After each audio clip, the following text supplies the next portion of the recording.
Assalamualaikum warahmatullahi wabarakatuh. Innal hamdalillah nahmaduhu wa nasta'inuhu wa nastaghfiruh wa na'udzu billahi min shururi anfusina wa min sayyiati a'malina. May yahdihillahu fala mudilla lahu wa may yudlil fala hadiya lahu. Asyhadu an la ilaha illallah wahdahu la syarika lahu wa asyhadu anna Muhammadan abduhu wa rasuluh. Qala Allah Ta'ala fil Qur'anil Karim, a'udzu billahi minasy syaithanir rajim. Ya ayyuhalladzina amanu taqullaha haqqa tuqatih wa la tamutunna illa wa antum muslimun. Ya ayyuhan nasu taqu rabbakumul ladzi khalaqakum min nafsin wahidah wa khalaqa minha zawjaha وبث منهما رجالا كثيرا ونساء واتقوا الله الذي تساءلون به والأرحام إن الله كان عليكم رقيبا يا أيها الذين آمنوا اتقوا الله وقولوا قولا سديدا يصلح لكم أعمالكم ويغفر لكم ذنوبكم ومن يطع الله ورسوله فقد فاز فوزا عظيما فإن أصدق الحديث كتاب الله وخير الهدي هدي محمد صلى الله عليه وسلم وشر الأمور محدثاتها فإن كل محدثة بدعة وكل بدعة ضلالة وكل ضلالة في النار أما بعد. Jamaah sekalian rahimakumullah, alhamdulillah, segala puji dan syukur marilah kita haturkan kepada Allah Subhanahu wa taala yang kembali memberikan kita kesempatan berkumpul di majlis yang insyaallah dirahmatinya ini. Amin ya rabbal alamin. Kemudian salawat serta salam semoga selalu tercurahkan kepada junjungan besar Nabi kita Muhammad sallallahu alaihi wasallam, juga beserta para sahabatnya, juga keluarganya dan segenap kaum muslimin yang selalu istiqamah berpegang teguh dengan Islam ila yaumil qiyamah. Jamaah sekalian rahimakumullah, menyambung pembahasan kita pada kitab Syarah Al-Usul Ats-Tsalatsah karangan Syekh Muhammad bin Shalih Al-Utsaimin rahimahullah taala, dan masih berkaitan dengan pembahasan konsekuensi iman kepada Allah Subhanahu wa taala. Dan pada pertemuan yang lalu atau di dua pertemuan yang lalu kita sudah membahas perkara yang paling penting yang harus diketahui oleh seseorang adalah berdakwah kepada Allah Subhanahu wa taala. Berdakwah kepada Allah Subhanahu wa taala.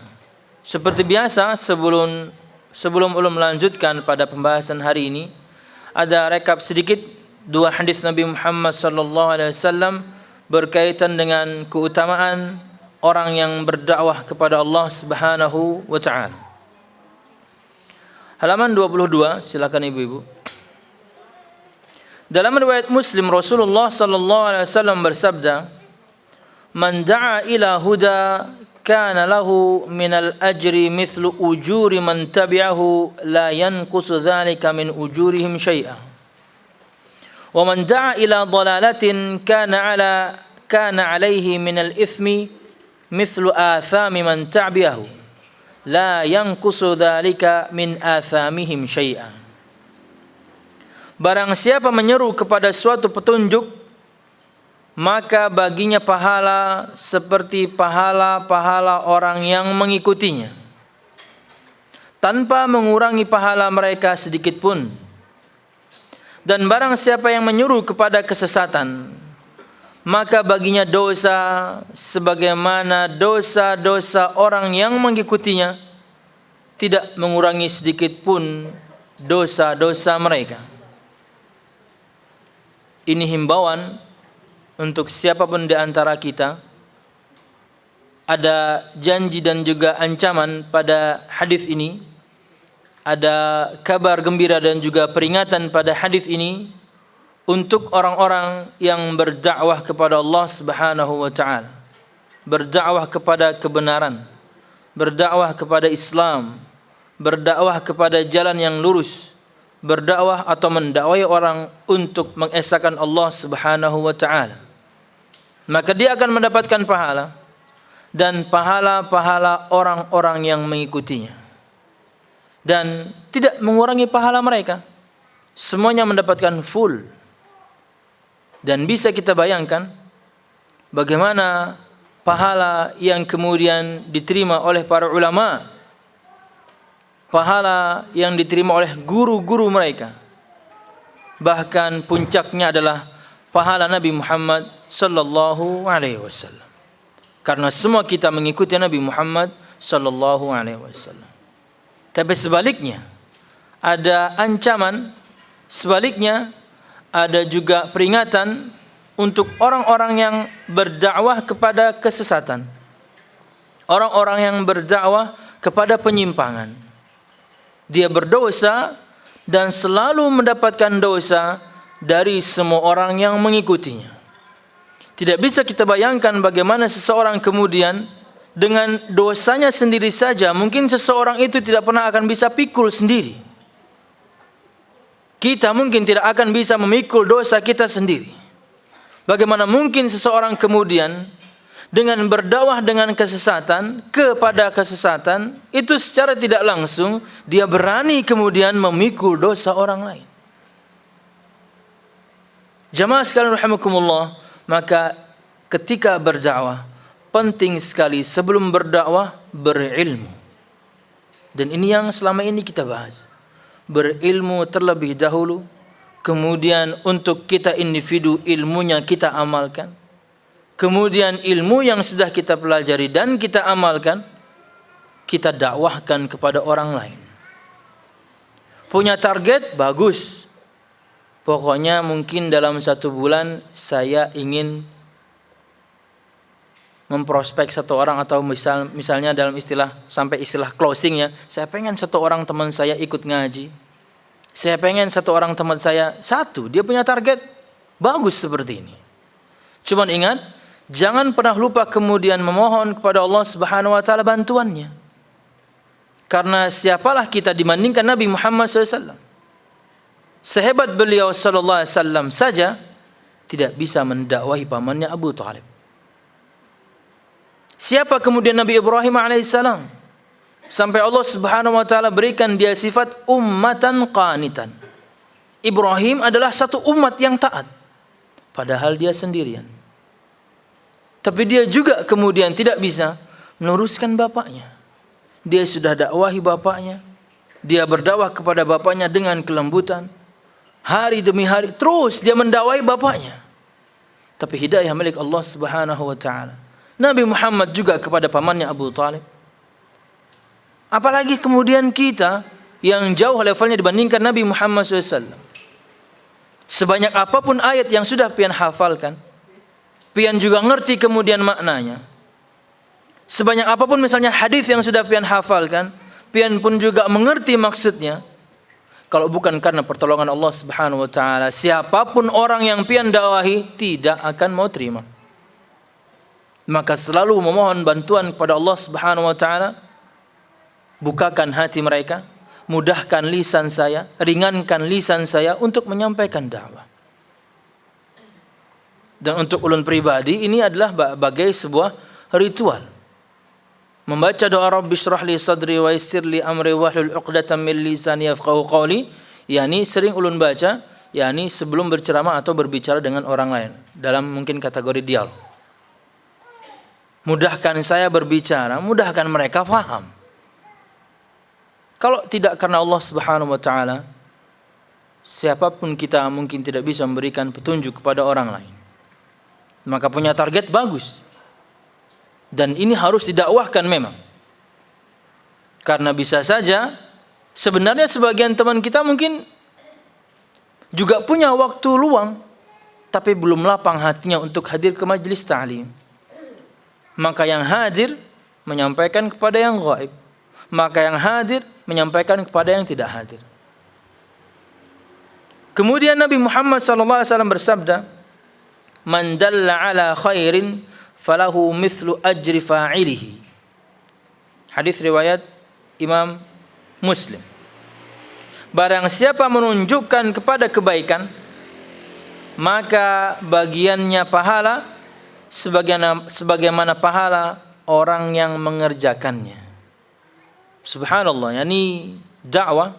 Makanya Allah Subhanahu wa taala firmankan, "Wa man ahsanu qawlan mimman da'a ila Allah wa 'amila shalihan wa qala innani minal muslimin."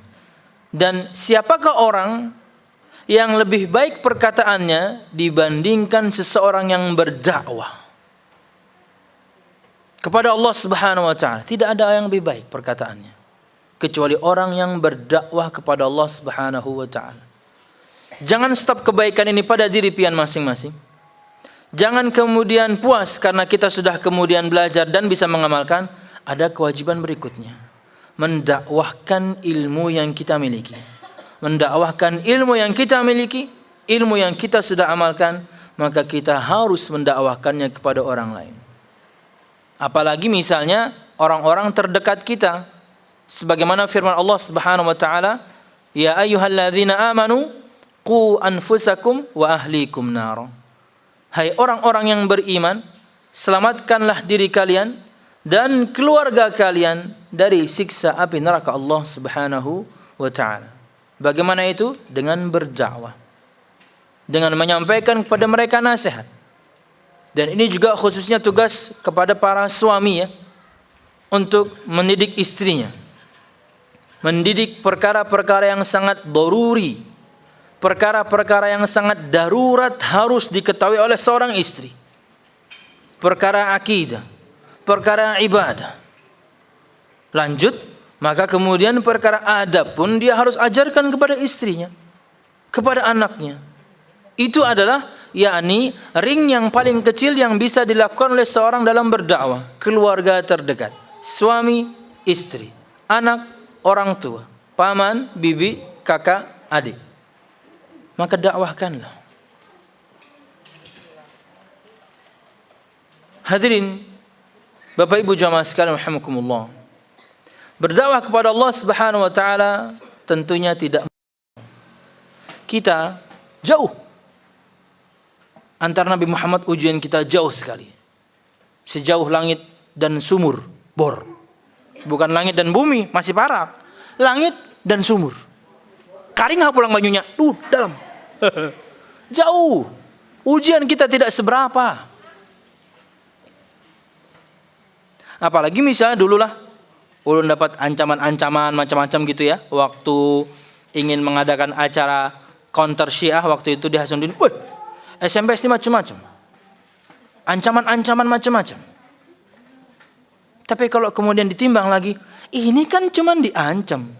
Terus ini juga yang ngancam berarti orang-orang yang penakut kan, karena cuma lewat SMS.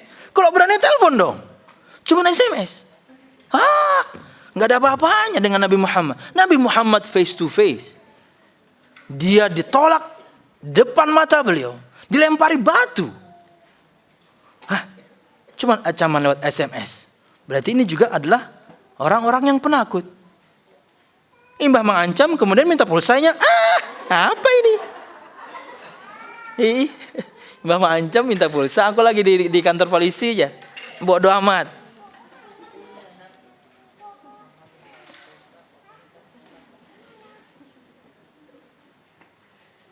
Hari ibu. Wah kan gitu ya kemarin-kemarin hari ibu. Wow, semua orang kemudian latah. Di semua postingan dia cinta ibu, sayang ibu. Pas ibu di kantor polisi minta pulsa dikirimi kada? Kada mengiriminya. Sayang ibu kada tuh. Oke, kita lanjutkan.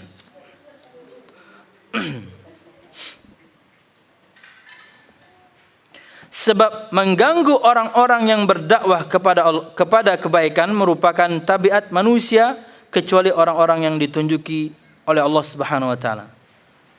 Sebab mengganggu orang-orang yang berdakwah kepada kebaikan merupakan tabiat manusia, sudah dari sononya. Orang yang menyuruh kepada kebaikan mesti diganggu. Orang yang menyuruh kepada kebaikan mesti banyak musuhnya. Siapa? Syaitan. Dari kalangan jin dan juga dari kalangan manusia. Mereka tidak pernah akan tinggal diam. Tidak pernah pian akan mulus kemudian mendakwakan agama Islam yang lurus ini kecuali ada halangannya. Dan itu sudah sunnatullah. Itu sudah lumrah, bergulir dari semua nabi dan rasul dan sampai zaman kita sekarang. Pengganggunya pasti ada. Syaitan tidak pernah akan tinggal diam kemudian membiarkan kita mulus dengan perjalanan dakwah kita. Tidak, mereka akan halangi. Ketika tidak ada kemudian aral melintang dari luar, orang lain kemudian enggak ngurusi kita, tak taunya mereka akan tanamkan kebencian masing-masing di antara kita, bukan begitu? Ya. Dari luar kedada fitnah lagi. Dari luar kedada gunjingan lagi, kita ribut di dalam masing-masing. Karena syaitan tidak pernah akan tinggal diam. Dia akan masukkan kedengkian, hasad di hati masing-masing kita supaya kita rusak. Supaya semua kita rusak hubungannya. Apa saja terserah. Bisa dimulai dari aksesoris misalnya. Tas misalnya. Pakaian. Kendaraan, tunggangan. Ya, mereka akan masukkan itu. Malah ibu tuh setiap pengajian hari Rabu berganti taruh tasnya aja. Wah. Langsung ini masuk, yakni hasad ke dalam hatinya. Kenapa? Dia nggak bisa ganti. Padahal ibu itu ganti tas kresek ya. Kenapa dihiri orang tas kresek ya? Ini penyakit sekali nih. Malah ibu tuh mendatang. Ini bergumam dalam hati ya. Cuman matanya bergerak seperti sinetron itu. Nah ibu. Iya matanya gerak-gerak gitu. Cuman dia ngeliatin ibu itu dari ujung rambut sampai ujung kaki. Kemudian ada suaranya seperti sinetron. Larang banget saku bajunya nih. Dibagi jual kah kena? Mengharap akan dibaris kalinya. Jangan ya. Atau ketika sebagian di antara kita datang berjalan, dimasukkan kemudian yakni kedengkian oleh syaitan. Nyawa jalan batis jakah. Tuna orang-orang berkendaraan minimal ke sini. Yang pakai sepeda motor dimasukkan kemudian oleh syaitan. Ya kurang lebih suara syaitan kayak gitu tuh, suara syaitan. Malah ibu tuh mobil. Mobilnya harat pulang. Maka sorangan kada bebawaan. Sekalinya sidin minta dibawai sebenarnya. Jangan ya. Ketika dari luar yakni tidak ada, bisa jadi dia masukkan yakni di dalam kita sendiri. Maka hilangkan itu. yakni lakukanlah sebuah perbandingan tapi ke bawah. Mungkin ada orang yang yakni lebih susah dibandingkan kita. Anda kesini jalan kaki, lakukan sebuah perbandingan. Ada orang yang nggak punya waktu untuk ngaji, pian masih bisa ngaji. Ayo, Anda kesini naik sepeda motor, ada orang yang naik sepeda, ada orang yang mungkin jalan kaki. Lihat ke yang lebih bawah, jangan kemudian yang ke atas. Rizki Allah sudah tentukan beda-beda. Syukuri apa yang ada. Wallahu a'lam bishawab. Kita lanjutkan.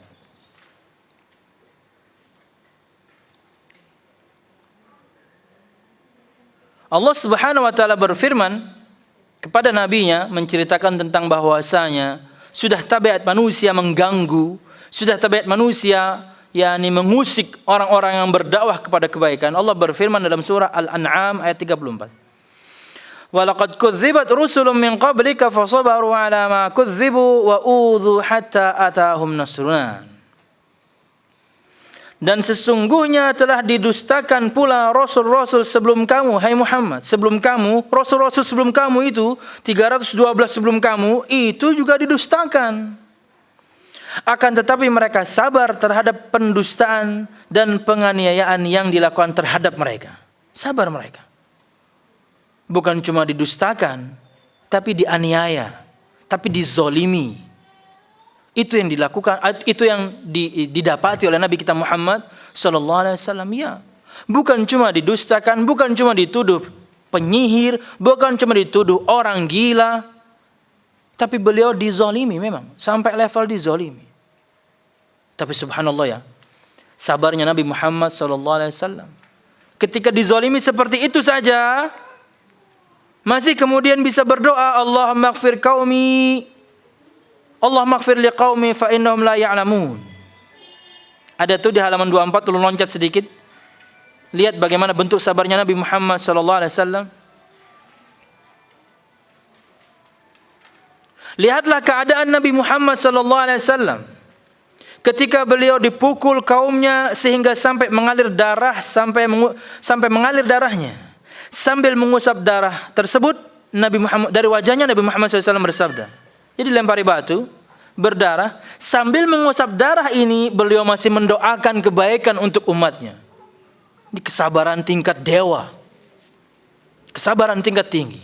Ditawak hendak ceramah, hendak meluruskan orang, ingin menasihati orang, ingin memperbaiki akidahnya, ingin memperbaiki ibadahnya, ingin memperbaiki muamalah dan adabnya, malah ditolak. Tidak cukup ditolak, dilempari batu sampai berdarah. Sambil mengusap darahnya beliau bersabda, Allahumma ighfir liqaumi fa innahum la ya'lamun. Ya Allah, ampunilah kaumku, sesungguhnya mereka adalah orang-orang yang tidak mengetahui.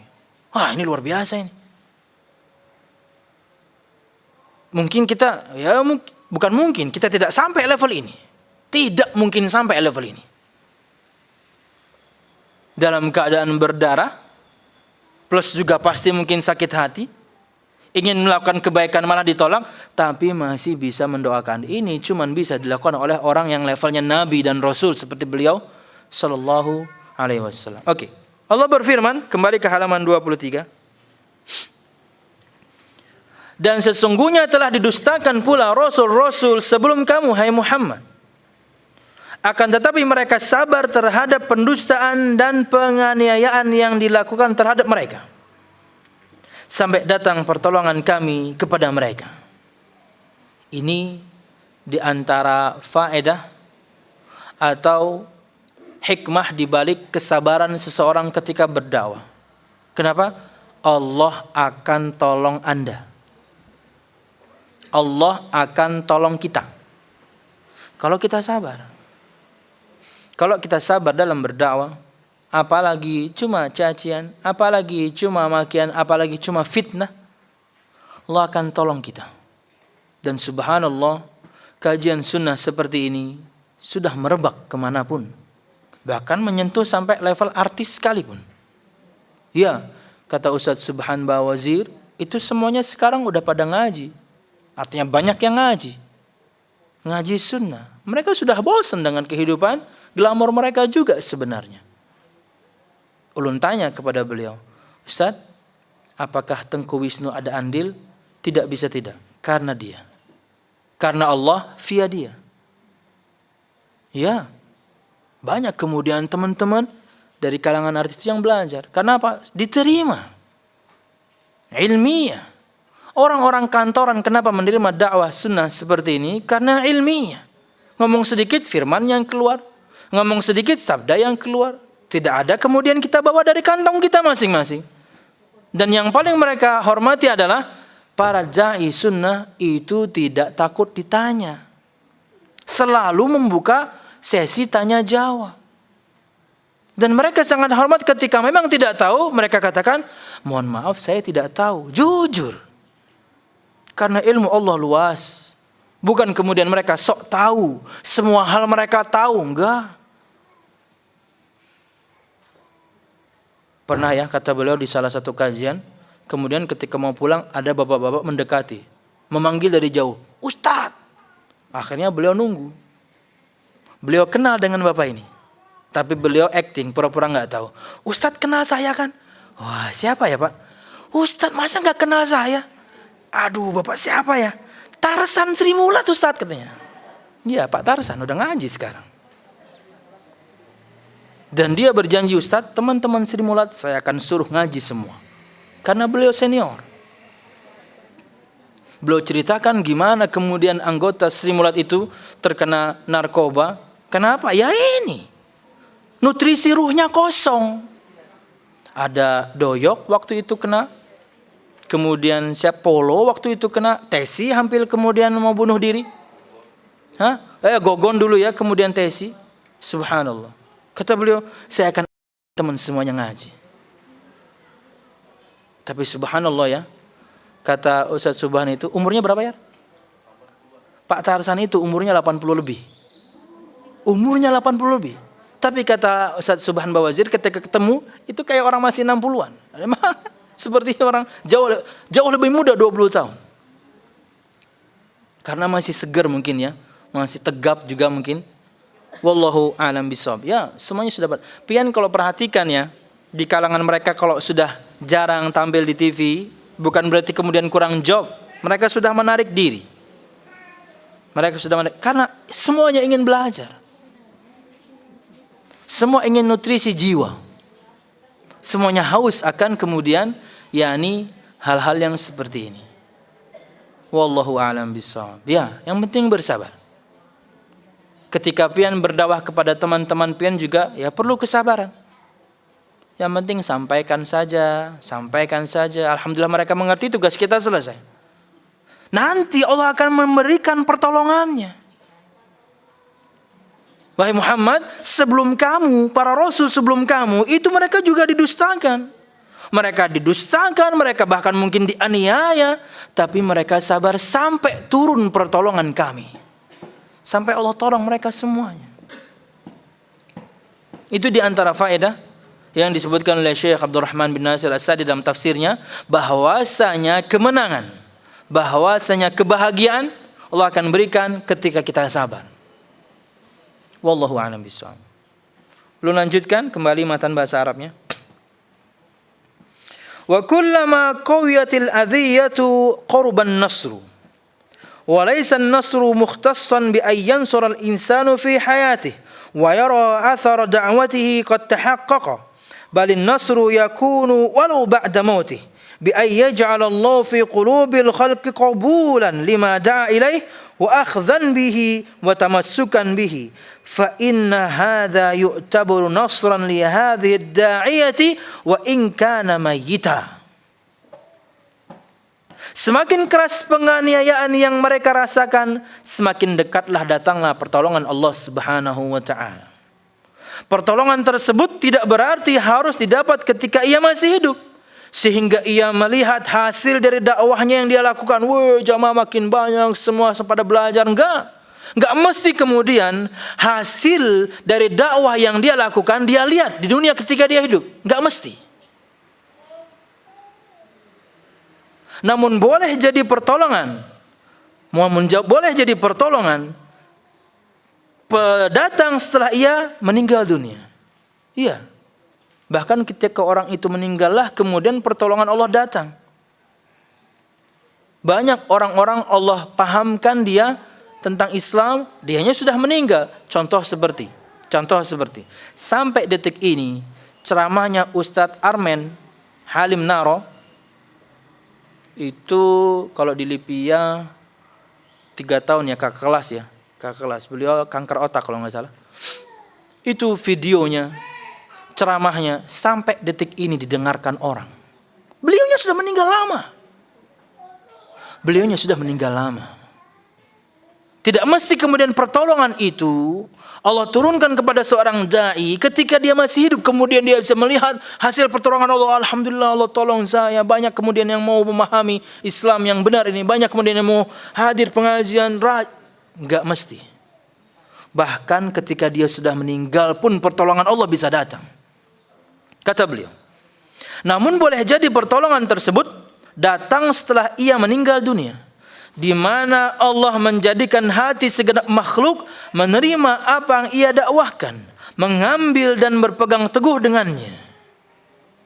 Dulu ketika dia hidup mungkin belum Allah perlihatkan kepada dia pertolongan Allah Subhanahu wa taala dengan diterimanya dakwahnya, tapi begitu dia meninggal dan dia meninggalkan jejak di alam maya, file di YouTube kah? Dia meninggalkan jejak di alam maya, tulisan di blog kah? Dia meninggalkan mungkin di dunia nyata karangan satu buku kah? Atau apapun itu. Tak taunya Allah Subhanahu wa taala menjadikan hati segenap makhluk menerima yang dia dakwahkan. Menerima firman yang kemudian dia terangkan dengan detail. menerima kemudian hadis yang dia terangkan dengan detail. Ya, perhatikan. Namun boleh jadi pertolongan tersebut datang setelah ia meninggal dunia, di mana Allah Subhanahu wa taala menjadikan hati segenap makhluk menerima apa yang ia dakwahkan, mengambil dan berpegang teguh dengannya. Hal ini merupakan pertolongan bagi dai tersebut meskipun ia sendiri telah meninggal dunia. Pertolongan Allah Subhanahu wa taala. Enggak mesti ketika kita hidup. Yang penting tugas kita dakwah saja. Ya, yang penting tugas kita dakwah saja. Wallahu a'lam bissawab. Kita lanjutkan. Fa'ala ad-da'iyati ay yakuna sabiran ala da'watihi mustamirran fiha. Sabiran ala ma yad'u ilaihi min dinillah. Sabiran ala ma ya'taridu da'watah. Sabiran ala ma ya'tariduhu huwa min al-adha. Wa ha humur rasulu salawatullahi wa salamuhu alaihim أوذوا بالقول وبالفعل قال تعالى كذلك ما أتى الذين من قبلهم من رسول إلا قالوا ساحر أو مجنون وقال تعالى وكذلك جعلنا لكل نبي عدوا من المجرمين وقال ولكن على الداعية أن يقابل ذلك بالصبر وانظر إلى قوله تعالى إلى آخره. Kata beliau rahimahullah, oleh karena itu setiap da'i, ulun, pian semuanya yang sedang atau ingin berdakwah harus sabar dalam berdakwah dan terus menerus dalam menjalankannya. Jangan putus asa. Anu teteh ya banyak banget dosa ya asa kada nyaman berdakwah. Enggak bisa. Nunggu Anda sempurna kapan? Nunggu ulun sempurna kapan? Nunggu kita sempurna kapan kemudian dakwahnya? Kalau semua orang kemudian menanti dia sampai sempurna dulu, dia ngerti semua tentang tauhid, dia ngerti dulu semua tentang ibadah, dia ngerti dulu semua tentang akhlak dan adab, kapan dakwahnya? Bahkan karena dakwah ini bisa jadi mengerem Anda dari kemaksiatan. Bahkan karena dakwah ini bisa menutupi dosa-dosa yang pernah Anda lakukan. Jangan nunggu sempurna. Karena kesempurnaan hanya milik Allah Subhanahu wa taala. Dan juga lagunya Andra and the Backbone. Oke, kita lanjutkan. Oke, kita lanjutkan. Karena itu, setiap dai harus sabar dalam berdakwah. Sabar, butuh waktu. Bisa bulanan, bisa tahunan. Sampai orang itu menerima dakwah kita.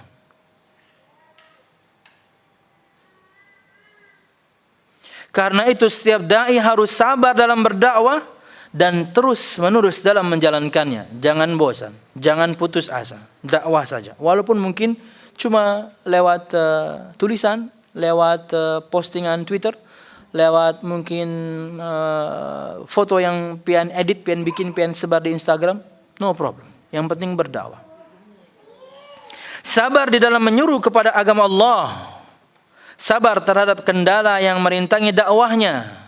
Sabar terhadap gangguan yang menimpanya. Bayangin, 3 hal. Sabar ketika menyeru, sabar ketika menghadapi kendala, sabar terhadap gangguan ketika sudah tertimpa. 3 level kesabaran yang harus dimiliki oleh seorang dai, ulun dan pian semuanya. Sabar ketika menyampaikan, bahkan mungkin butuh waktu yang lama sampai mungkin orang tua kita menerima. Bahkan mungkin butuh waktu yang lama sampai mungkin teman kita menerima. Enggak apa-apa. Sabar kemudian ketika mendapatkan rintangan. Kita ingin ngajak orang, mereka selalu lari. Kita ingin yang disampaikan berita tentang kajian, kita malah diblokir. Rintangan. Sabar ketika kemudian ditimpa musibah. Sabar kemudian ketika ditimpa yakni gangguan tersebut. Bukan cuma kita di delcon, bukan cuma kita di unfollow, bukan cuma kita kemudian di blok. Kita difitnah dengan banyak hal. Padahal kita berdakwah tentang kebaikan. Dituduh macam-macam. Ya, harus sabar. Ketika berdakwah, mengalami rintangan atau tertimpa gangguan tersebut. Perhatikan para Rasul salawatullahi wassalamu alaihi. Mereka diganggu dengan ucapan dan tindakan Allah Subhanahu wa taala berfirman, "Kadzalika ma atal ladzina min qablihim min rasulin illa qalu sahirun aw majnun." Demikianlah, tidak seorang rasul pun datang kepada orang-orang yang sebelum mereka, melainkan mereka mengatakan ia adalah seorang tukang sihir atau orang gila. Ya, semua umat, rata-rata umat, bahkan sebelum Nabi Muhammad, ketika datang rasul kepada mereka, menyeru agama Allah Subhanahu wa taala, mesti mendapatkan tuduhan tukang sihir. Ketika mereka memperlihatkan mukjizat pun tetap tuduhannya tukang sihir. Dan juga disebutkan sebagai orang gila. Pelecehan sebenarnya. Kata-kata yang paling menyakitkan hati selain kata umpatan dengan menyebutkan seekor binatang anjing adalah tuduhan gila. Ya, inilah yang mereka lakukan. Mereka tuduh Rasul itu adalah orang gila. Padahal mereka menyampaikan wahyu Allah Subhanahu wa taala. Mereka diganggu dengan perkataan, mereka diganggu dengan tindakan. Allah berfirman dalam ayat yang lain, surah Al-Furqan ayat 31, "Wa kadzalika ja'alna likulli nabiyyin 'aduwwan minal mujrimin." Dan seperti itulah telah kami adakan bagi tiap-tiap nabi musuh-musuh dari orang-orang yang durjana atau pendosa. Artinya tidak cukup dengan kata-kata mereka. Mereka juga mengganggu nabi ini, rasul ini dengan perbuatan. Bahkan kan orang-orang kafir Quraisy kala itu berniat ingin membunuh Nabi Muhammad sallallahu alaihi wasallam, tapi Nabi Muhammad terjaga. Allah tidurkan mereka. Mereka sudah mengintai di rumah Nabi Muhammad SAW. Tak taunya semuanya tertidur. Mereka ingin berbuat makar kepada Nabi Muhammad SAW. Mereka kumpulkan dari setiap kabilah satu anak muda yang membawa tombak. Kemudian nanti memburu Nabi Muhammad dengan cara bersamaan tombak Nabi Muhammad supaya tidak ada yang tertuduh siapa yang bunuh. Karena mereka bunuh bersama. Allah tidurkan mereka. Wa makaru wa makarallah wallahu khairul makirin. Mereka berbuat makar, Allah malah berbuat tipu daya atau makar kepada mereka. Allah tidurkan mereka. Bahkan Nabi Muhammad keluar dalam keadaan tenang dan semua kepala mereka Nabi Muhammad buburi, yakni pasir. Nabi Muhammad taburkan pasir ke kepala mereka. Karena saking nyenyaknya mereka tidur, tidak tahu lagi Nabi Muhammad sudah keluar rumah. Wallahu a'lam bishawab.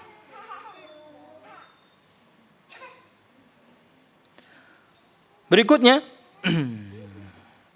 walakin 'ala ad-da'iyati ay yuqabila dzalika bis-sabri. Wanzur ila qaulillahi ta'ala li rasulih sallallahu alaihi wasallam, "Inna nahnu nazzalna 'alaika al-Qur'ana tanzila." Kana minal muntadhari ay yuqala fashkur ni'matan min rabbik, walakin 'azza wa jalla qala fasbir li hukmi rabbik. وفي هذا إشارة إلى أن كل من قام بهذا القرآن فلا بد أن يناله ما يناله مما يحتاج إلى صبر. وانظر إلى حال النبي صلى الله عليه وسلم حين ضربه قومه فأدموه وهو يمسح الدم عن وجهه ويقول اللهم اغفر لقومي فإنهم لا يعلمون. Fa'ala ad-da'iyati ay yakuna sabiran muhtasiban. Poin yang terakhir. Tetapi seorang dai harus sabar menghadapi semua itu. Dituduh dengan pendustakah? Dituduh dengan segala macam. Pokoknya diberi gangguan baik itu lisan ataupun perbuatan. Bahkan mungkin sampai level ancaman dibunuh. Ulun pernah mendapatkan ancaman itu. Tapi cuma lewat SMS, ringan. Kala itu betul-betul Bu, ulun sama Ustaz Ahmad itu mau dikasih bodyguard yang bawa senjata. Waktu mau ngadain acara yakni tablik akbar tentang kesehatan Syiah itu, ya. Mau diberikan satu bodyguard dan dipersenjatai. Tapi tidaklah. Enggak apa-apa, Pak. Kami sedang berdakwah dan ini untuk agama Allah. Kami sedang menolong agama Allah. Kami pasti dapat timbal balik dari Allah. Karena Allah yang berfirman. Dan ini sudah metode dari Allah. yakni pola dari Allah Subhanahu wa taala. In tansurullah yansurkum. Jika kalian menolong agama Allah, Allah akan tolong kalian. Saya enggak takut, Pak. Mati ya mati aja. Saya sedang tolong agama Allah. Allah pasti tolong saya.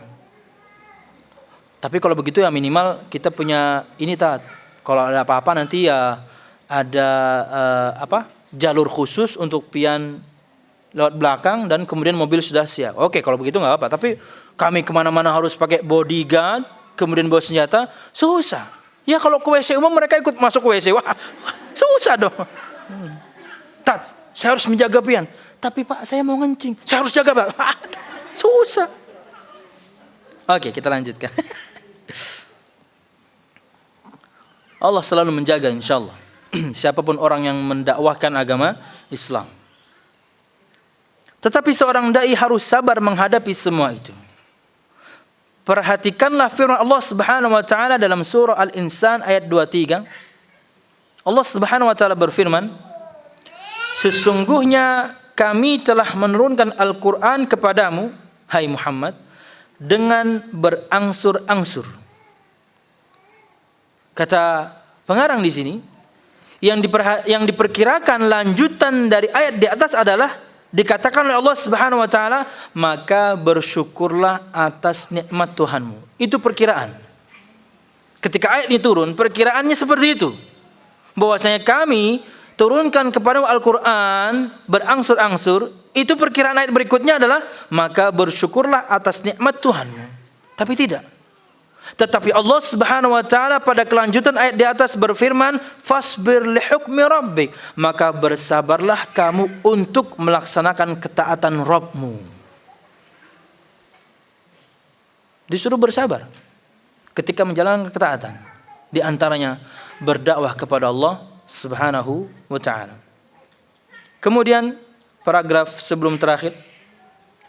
Hal ini mengisyaratkan bahwa setiap orang yang membawa misi Al-Quran pasti akan mendapatkan gangguan.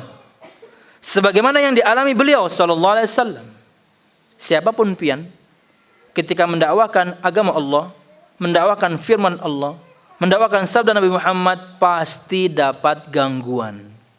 Itu di antara makna dari firman ini. Hal yang tentunya memerlukan kesabaran ketika diganggu. Kalau nggak sabar mungkin kita akan membalas.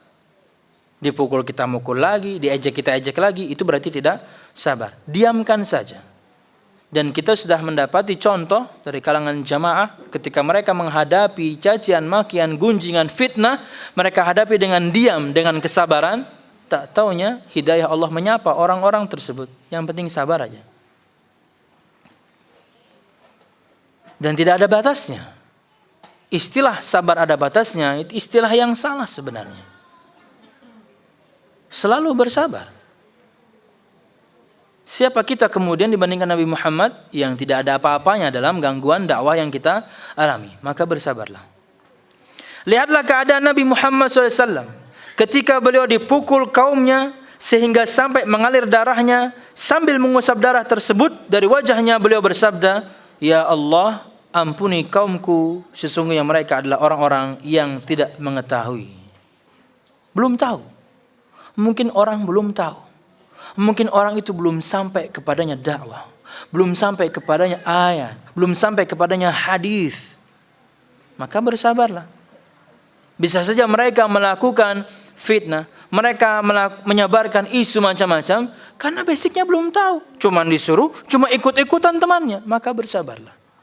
Dan pian harus betul-betul bersabar. Apalagi terkadang fitnahnya itu menjurus ke perkara pribadi atau individu. Padahal yang dicela, yang mereka ingin cela adalah dakwahnya. Yang mereka ingin cela adalah dakwah sunnahnya. Tapi mereka akan mengarah kepada individu kita, pribadi kita. Maka bersabarlah. Wallahu a'lam bishawab. Sebagai penutup kata beliau, fa'ala ad-da'iyati ay yakuna sabiran muhtasiban. Karena itu setiap dai harus sabar dan hanya mengharap pahala dari Allah Subhanahu wa ta'ala. Wallahu a'lam bishawab. Tambahan di sini, was-sabru thalathatu aqsam, sabrun ala ta'atillah, sabrun ala maharimillah, sabrun ala aqdarillah allati yujriha imma mimma la kasba lil ibadi fi wa imma mimma yujrihi Allahu ala aidi ba'dil ibad min al-idza'i wal i'tida. Penutup kata beliau, insyaallah pada kesempatan yang lain kita akan lanjutkan bahasan yang baru, yaitu tafsir surah Al-Asr, sandaran, dalil, pondasi untuk semua yang pernah kita bahas beberapa waktu terakhir ini. Semuanya adalah landasannya surah Al-Asr. Sabar itu terdiri dari 3 macam. Pertama, sabar dalam ketaatan kepada Allah. Ketika menjalankan ketaatan perlu kesabaran. Kedua, sabar di dalam menjauhi yang diharamkan Allah. Perlu kesabaran untuk meninggalkan maksiat itu. Ketiga, sabar atas ketentuan-ketentuan Allah, takdir Allah. Baik itu yang tidak ada usaha atau kekuasaan hamba di dalamnya, betul-betul Allah Subhanahu wa taala berikan, yakni takdir tersebut, ketentuan tersebut, bahkan mungkin musibah tersebut, kita enggak mampu mengelak. Allah berikan. Ataupun yang diberlakukan Allah melalui tangan-tangan sebagian hambanya dalam bentuk gangguan dan penganiayaan. Juga harus sabar. Ini musibah. Musibahnya mungkin bukan orang yang meninggal, yang kita cintai yang meninggal.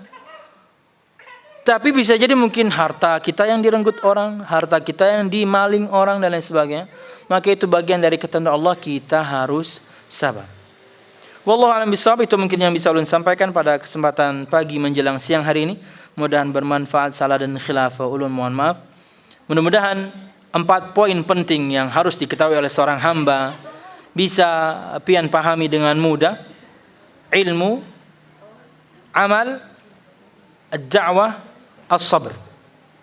Berilmu tentang Allah, berilmu tentang Nabi Muhammad, berilmu tentang agama Islam dengan dalil-dalilnya. Baik itu dalil sam'iyah, firman Allah atas sabda Nabi Muhammad, atau dalil nadhariyah, dalil berdasarkan penelitian para ulama, ilmu. Karena ini pondasi. Bagaimana kita akan mengamalkan sebuah amalan kalau tidak ada ilmunya? Jangan seperti orang-orang yakni Yahudi, berilmu kemudian tidak beramal, atau seperti orang Nasrani, beramal tapi tanpa ilmu. Muslim sejati, dia ilmui dulu, kemudian 2, dia amalkan. 3, dia dakwahkan. Tidak cukup untuk diri dia pribadi, dia ingin orang lain juga kemudian merasakan nikmat ketaatan ini. Maka dia dakwahkan ilmu yang dia miliki kepada orang-orang terdekat, bahkan mungkin orang-orang yang jauh. Terakhir, ketika dia berdakwah, pasti saja mengalami gangguan. Ketika berdakwah, pasti mengalami gangguan. Maka dia harus bersabar. Ketika berdakwah, bersabar ketika mendapati yakni aral melintang, bersabar ketika gangguan itu bahkan menimpa kita. Wallahu a'lam bishawab. Silakan ibu-ibu kalau ada yang ingin dipertanyakan berkaitan dengan pembahasan kita sabar dalam berdakwah kepada Allah Subhanahu wa taala. Wallahu a'lam bishawab. Ya, silakan ibu-ibu. Waalaikumsalam warahmatullahi wabarakatuh. Silakan ibu. Jadi orang tua pian jual rumah. Kemudian sudah laku. Kemudian hasilnya ingin beliau bagi. Oh, ngerti. Sudah? Oke, siap. Iya. Kalau misalnya orang tua memberikan sesuatu kepada anaknya, maka harus adil. Karena itu namanya adalah hadiah. Dalam sebuah riwayat dari seorang sahabat, kala itu dia bercerita kepada Nabi Muhammad SAW, Nu'man bin Bashir kalau tidak salah. Dia mengatakan kepada Nabi Muhammad, saya telah memberikan hadiah kepada anak saya sesuatu. Kata Nabi Muhammad, apakah engkau memberikan hadiah itu juga kepada anak-anak yang lain? Tidak, kepada si fulan saja. Kata Nabi Muhammad, jangan, enggak boleh. Ini untuk orang tua ya. Ketika memberikan hadiah, harus berikan hadiah yang adil. Enggak mesti sama, Mbak, enggak mesti sama. Karena kebutuhan kita berbeda. Cuman harus adil. Mungkin anak yang A dia berikan sebidang tanah. Mungkin anak yang B dia berikan hal yang lain yang setara. Enggak mesti sama Bu ya, tapi setara. Karena seperti ini, contoh misalnya kebutuhan anak perempuan dan laki-laki pasti beda.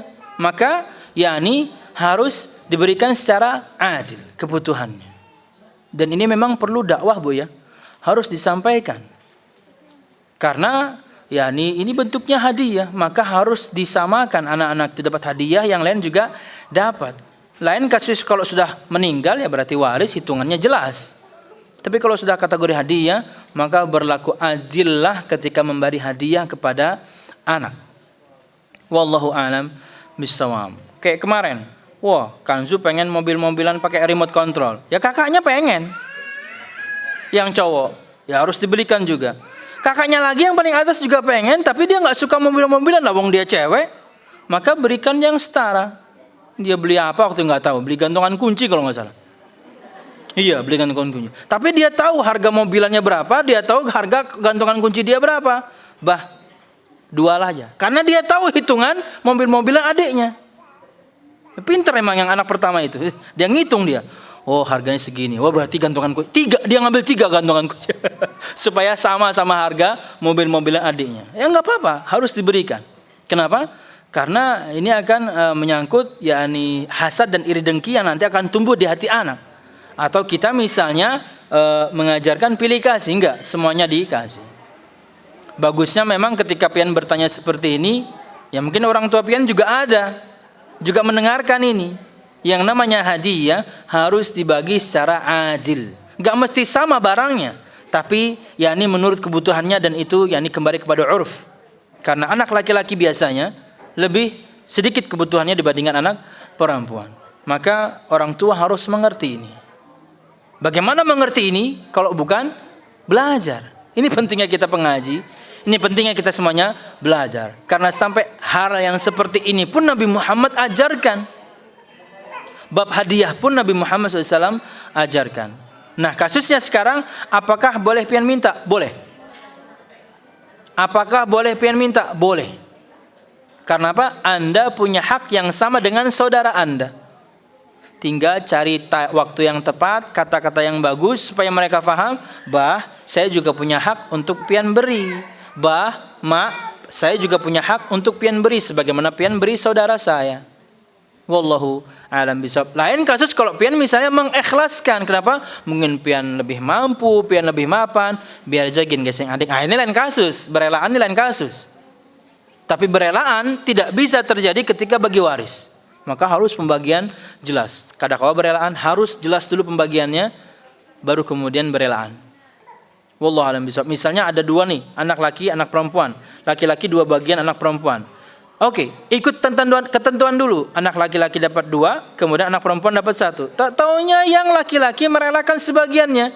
Dia ambil sedikit dari dia dan dia berikan kepada saudaranya. Akhirnya sama-sama mendapatkan 1,5. No problem. Tapi bagi dulu dengan ketentuan yang disyariatkan. Wallahu a'lam bishawab. Yang lain Ibu? Kalau misalnya orang tuanya kemudian masih bisa menafkahi dia, maka akan jauh lebih baik dia tidak bekerja. Lain kalau misalnya dia malah jadi tulang punggung keluarga. Sebagai orang tua, Anda sebagai ibu misalnya sudah tidak bisa bekerja, bapak pun juga sudah tidak bisa bekerja. Mengharuskan kemudian yang lebih sehat, yang lebih muda dengan ilmu yang dia miliki untuk bekerja. Maka no problem. Tapi ingat, aturan dalam bekerjanya sangat detail disebutkan oleh para ulama. yakni pekerjaan yang halal itu jelas. Kemudian bahkan mungkin tidak masuk kategori safar yang jauh sekali. Pekerjaannya kemudian tidak bercampur baur luangannya dengan laki-laki. Dia tetap menjaga bagaimana aurat dia tertutup. Dan banyak hal disebutkan oleh para ulama. Kalau persyaratan itu bisa terpenuhi, monggo. Apalagi kasusnya dia adalah sebagai yakni tulang punggung keluarga. Kalau tidak, bapaknya masih aktif, penghasilannya masih luar biasa, maka akan lebih baik kemudian dia di rumah. Wallahu a'lam bishawab. Artinya tidak terlarang mutlak ya bekerja ya. Silakan, tapi dengan persyaratan yang detail. Kalau misalnya tidak masuk kategori darurat, Anda kalau nggak bekerja mungkin Anda nggak makan, Anda kalau tidak bekerja mungkin Anda ya kelaparan, maka bekerjalah. Wallahu a'lam bishawab. Dan subhanallah, pekerjaan zaman sekarang pun bisa Anda lakukan di rumah, bukan begitu? Berapa banyak ibu-ibu di Banjarmasin itu, bahkan mungkin di kota-kota lain, mereka berkreasi dengan kebisaan mereka dan mereka jual secara online. Tetap bekerja, bahkan menopang kebutuhan rumah tangga, bahkan mungkin kebutuhan mereka sendiri. Laki sudah tidak mampu kemudian belikan dia tas kresek yang warna-warni, tapi dia punya penghasilan sendiri. Woi, dia beli kemudian dengan penghasilan dia sendiri karena dia bekerja. Wallahu a'lam bishawab. Semuanya bisa dilakukan. Yang pentingnya dari pertama itu cari keridhaan Allah Subhanahu wa taala, lihat kemaslahatannya, bismillah jalan. Mudahan Allah Subhanahu wa taala berkahi. Walaupun cuma di rumah bisa jadi kemudian sangat ramai. Walaupun cuma di rumah. Mungkin bisa menjahit, bisa bikin kue, bisa bikin masakan, akhirnya dia buka catering, nggak perlu keluar kan? Tapi subhanallah, fulus masuk. Nggak mesti kemudian kerja kantoran. Ya mungkin seperti itu Ibu. Kalau misalnya tidak darurat amat, kalau bisa tetap jadikan dia sebagai yakni ratu seperti Anda di rumah dan juga yakni tuan putri. Kemudian biar saja kemudian orang tua atau bapak yang bekerja. Wallahu a'lam bishawab. Jika tetap ingin bantu di rumah pun bisa. Tapi kalau sudah sampai level darurat sekali, dan itu banyak ya, ulun dapati dari ibu-ibu banyak ya. Enggak di sini saja, bahkan di luar Banjarmasin, bahkan mungkin di luar yakni Kalimantan. Mereka harus. Mereka ditinggalkan suami, mereka punya anak, dan kemudian mereka punya orang tua yang juga harus makan dan minum. Cuman dia tulang punggung keluarga, dia akhirnya harus bekerja. Tidak bisa tidak. Tapi dengan menjaga tetap yakni syiar keislaman dia sebagai seorang muslimah. Wallahu a'lam bishawab. Kerja tapi harus pakai rok mini. Kerja tapi harus coba jilbab. Kerja tapi harus membaur dengan banyak cowok. Wah, kalau bisa cari yang lain. Ketika kita berusaha, Allah pasti kasih jalan. Ada kok kemudian pekerjaan-pekerjaan yang tetap kemudian menjaga Anda tetap dengan berpakaian syar'i. Wallahu a'lam bishawab. Mudah bermanfaat. Salah dan khilaf ulun mohon maaf. Subhanakallahumma bihamdika asyhadu an la ilaha illa anta astaghfiruka wa atubu ilaik. Assalamualaikum warahmatullahi wabarakatuh.